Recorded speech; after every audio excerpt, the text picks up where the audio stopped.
नमस्कार दोस्तों।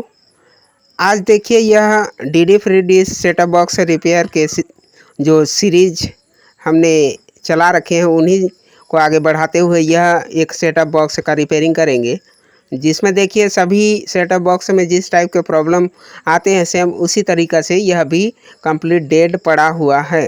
इसका डिस्प्ले शो नहीं हो रहे हैं, तो देखते रहिए। अगर कंप्लीट इसका जो प्रॉब्लम है उसे बिना 1 रुपया खर्च किए इसके प्रॉब्लम का सॉल्यूशन किस प्रकार से निकाल सकते हैं आप भी बहुत ही इजी तरीक़ा से, इसे देखने के लिए वीडियो पर कंप्लीट बने रहिए। और अगर आपको अच्छा लगता हो तो अभी से एक लाइक कर दीजिएगा। चलिए, यह जो पावर सप्लाई लगा हुआ है इसको हम मेन लाइन में डालते हुए, सीरीज लाइन में डालते हुए हम इसका वोल्टेज जो है, इनपुट वोल्टेज और आउटपुट वोल्टेज, उन्हें ट्रेस करते हैं कि कहाँ पे कितना वोल्टेज आ रहा है। ठीक है, तो सबसे पहले इसका जो एसी इनपुट वाला लाइन होता है 220 वोल्टेज, उसे देखते हैं, जो कि ये 234 वोल्टेज के आसपास शो कर रहा है। मतलब इसका जो ऑन ऑफ स्विच है उसके माध्यम से होते हुए एसी इनपुट इसमें प्रॉपर हो रहे हैं। उसके पश्चात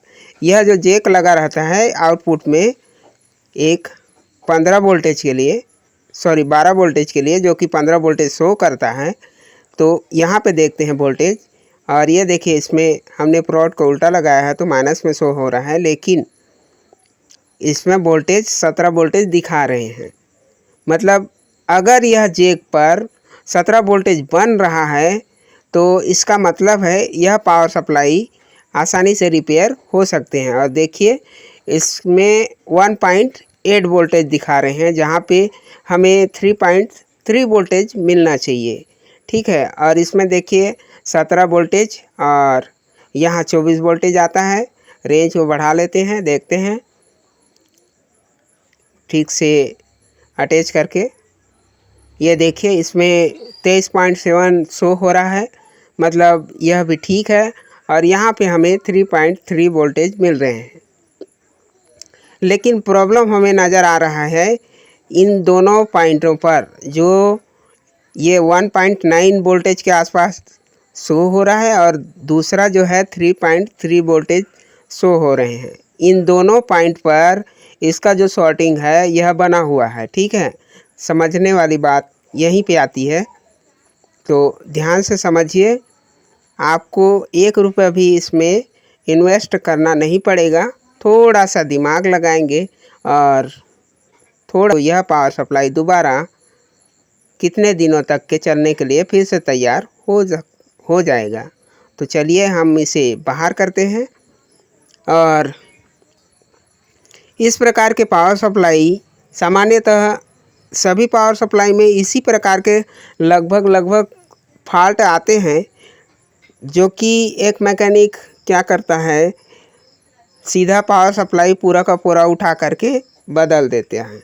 हम भी वैसा ही कई सेटअप बॉक्स पर करते हैं, जिसमें हमें रिपेयरिंग करने का जो समय है वह नहीं हो पाता है, जल्दी रहता है कस्टमर को, तो हम भी नया पावर सप्लाई लगा करके देते हैं, क्योंकि हमें शॉर्टकट में इस तरह के काम को निपटाने होते हैं उस स्थिति में। लेकिन अगर आप चाहें तो इसी पावर सप्लाई को बहुत ही सुविधापूर्वक आसानी से रिपेयरिंग करके दोबारा इस्तेमाल में ले सकते हैं। जैसा कि यह फ़िल्टर कैपेसिटर लगा हुआ है, इसमें आउटपुट वोल्टेज के लिए जो कि 4 प्रकार के वोल्टेज अभी आपको हमने ट्रेस करके दिखाया, उन्हीं चारों में से हर एक वोल्टेज के लिए एक एक कंडेंसर लगा हुआ रहता है इसमें, जिसका मान जो है 25 वोल्टेज से 35 वोल्टेज के अंदर होते हैं। और ये देखिए इसमें ट्रेस करने पर हमें पता चला कि इसका ये जो 5 वोल्टेज के लाइन में यह जो फिल्टर कैपेसिटर लगा हुआ है यह फूला हुआ है थोड़ा सा। ठीक है, जो कि यह 5 वोल्टेज घूम करके इधर भी आता है 3.3 वोल्टेज बनने के लिए वही। ठीक है, जैसे कि आपने वोल्टेज ट्रेस करते समय इन्हें देखा होगा। तो सबसे पहले हम इस जो फूले हुए कंडेंसर हैं इन्हें चेंज करते हैं किसी दूसरे पावर सप्लाई से फ्रेश वाला कंडेंसर निकालते हुए। ठीक है, यह कंडेंसर सामान्यतः 470 यूएफ 25 वोल्टेज का होता है, तो आप इसमें 1000 यूएफ 25 वोल्टेज या सेम 470 यूएफ 25 वोल्टेज का लगा सकते हैं। या तो फिर आपके पास, जैसा कि मैंने कहा कि एक क्रेफ वाला अगर पावर सप्लाई बोर्ड है, तो आप उनसे इस कंडेंसर को निकाल करके इसमें लगाकर देख सकते हैं। ठीक है, अगर इसका वोल्टेज जो है ड्रॉप हो रहा है, वह अगर रिकवर हो जाता है ज्यों का त्यों, जैसे कि 1.9 जहाँ पे बता रहा था और 3.3, उसे देखेंगे।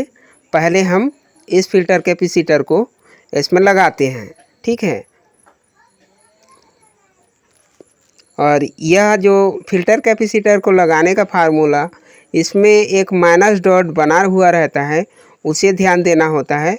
अगर आप गलती से इस माइनस डॉट के जगह पे प्लस वाले पॉइंट पर डाल देते हैं, मेरे कहने का मतलब अगर यह कंडेंसर उल्टा लग जाता है तो फिर फट जाते हैं। लेकिन इस कंडेंसर को लगाने के पहले इसमें जो डायोड लगे हुए रहते हैं उन्हें भी शॉर्टिंग के लिए चेक कर लें। फ़िलहाल यह हमें सही दिखा रहा है, तो हम इस फिल्टर कैपेसिटर को इसमें लगाते हैं। ठीक है, और इन्हें लगाते समय मैंने अभी जो बताया कि इसका माइनस डॉट पॉइंट होता है, उन्हें ध्यान देख कर लगाएं, अन्यथा यह फट भी सकता है या काम नहीं करेगा, खराबी और बढ़ जाते हैं। तो इन सब को, यह छोटी छोटी बातें होती है, इन रिपेयरिंग के दौरान इन्हें ध्यान देना होता है। इसीलिए इस प्रकार के काम को करते समय थोड़ा सा माइंड को कूल रखना पड़ता है और ध्यानपूर्वक करने होते हैं, क्योंकि वैसे भी यह करंट का काम है। एसी लाइन, डीसी लाइन, ये सब भारी डेंजर काम होते हैं दोस्त, इसीलिए सावधानी पूर्वक करें। और अगर आपको हमारा यह प्रयास अच्छा लगता हो तो वीडियो को एक लाइक कर दीजिएगा, और हो सके तो चैनल को सब्सक्राइब करके हमें सपोर्ट कर सकते हैं। हम समय समय पर इसी प्रकार के छोटे छोटे रिपेयरिंग टिप्स आपको एकदम, जो कि ऑनलाइन हमारे द्वारा मतलब बनाया गया रहता है, उसी को शेयर करते हैं, जिसे आप बहुत ही आसानी से नकल करके भी इस प्रकार के प्रॉब्लम का सॉल्यूशन अपने घर पर ही कर सकते हैं। ठीक है, और जो मैकेनिक भाई होते हैं वो तो कर ही लेते हैं, और अगर आप एक मैकेनिक हैं तो आपको तो मेरे से भी ज़्यादा बेहतर समझ में आ रहा होगा। फिर भी आपसे अनुरोध है कि आप भी हमें सपोर्ट करें, अपना छोटा भाई समझ के कम से कम। अब चलिए, यह फिल्टर कैपेसिटर जो है वह लग चुका है। अब हम इसे वोल्टेज को पुनः देखते हैं कि यह वोल्टेज सही हो पाया या नहीं। तो मैं इसे पुनः सीरीज लाइन पे डालता हूँ, और यह मल्टीमीटर के रेंज को 200 पर सेलेक्ट करते हुए हम इसे पुनः ट्रेस करेंगे। ठीक है, तो सबसे पहले हम एसी लाइन को ही देख लेते हैं। इसके बाद इसका जो शॉर्टिंग वोल्टेज था उन्हें देखेंगे। यह फिल्टर कैपेसिटर पर यह जो वोल्टेज आता है, इसमें आते हैं 300 के आसपास वोल्टेज, जो कि ये देखिए ठीक ही बता रहा है, इसमें ओके है, इसमें कोई डाउट नहीं था, बस कंफर्म करने के लिए आपको दिखाया गया।